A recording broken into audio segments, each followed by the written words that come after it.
Assalamualaikum warahmatullahi wabarakatuh.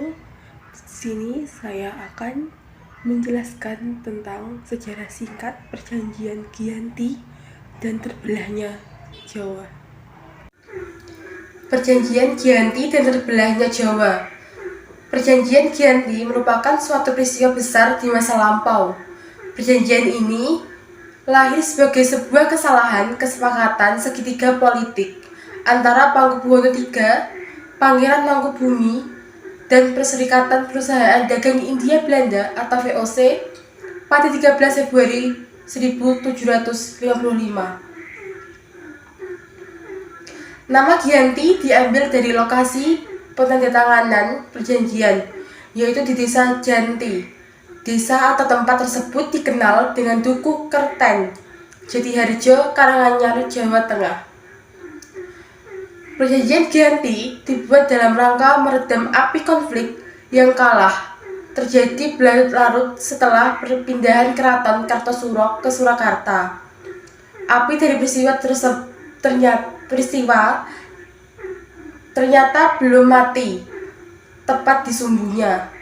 Ketika itu, Mangkubumi yang membantu Pakubuwono II dalam membedakan konflik mendapatkan hadiah sebidang tanah dari Pakubuwono II.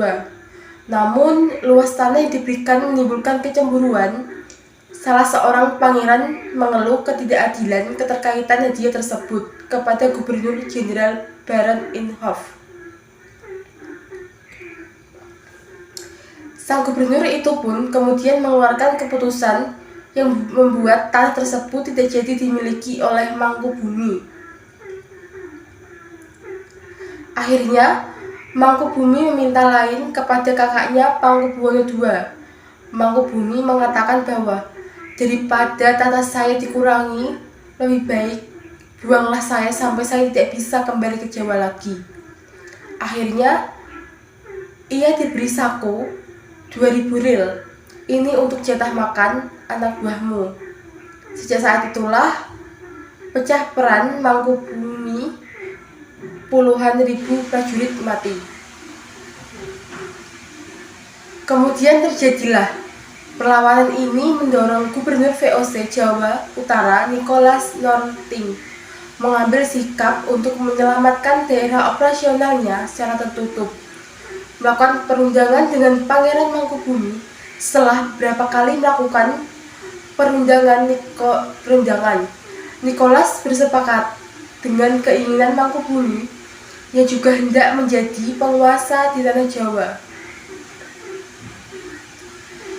23 September 1754, nota kesepakatan antara VOC dengan Mangkubumi terlaksana, dan kesepakatan tersebut disampaikan kepada Pakubuwono III, pengganti Pakubuwono II.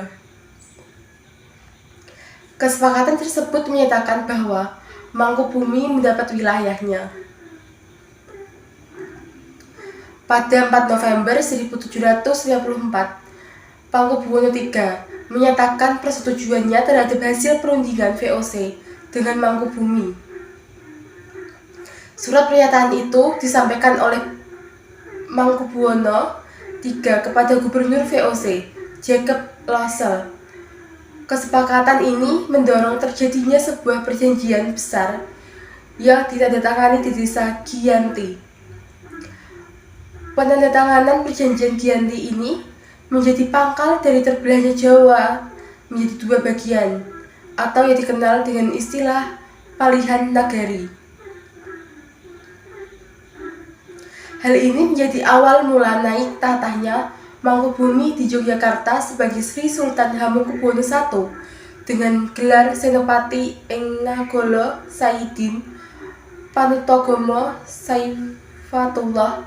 Sejak ditandatangani perjanjian tersebut pada 13 Februari 1759.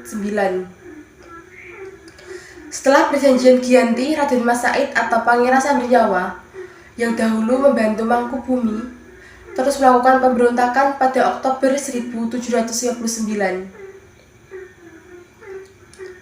Pangeran Sambernyawa berhasil mengalahkan satu kelompok VOC pada Februari 1756. Pangeran Sambernyawa hampir membakar keraton yang baru didirikan di Yogyakarta.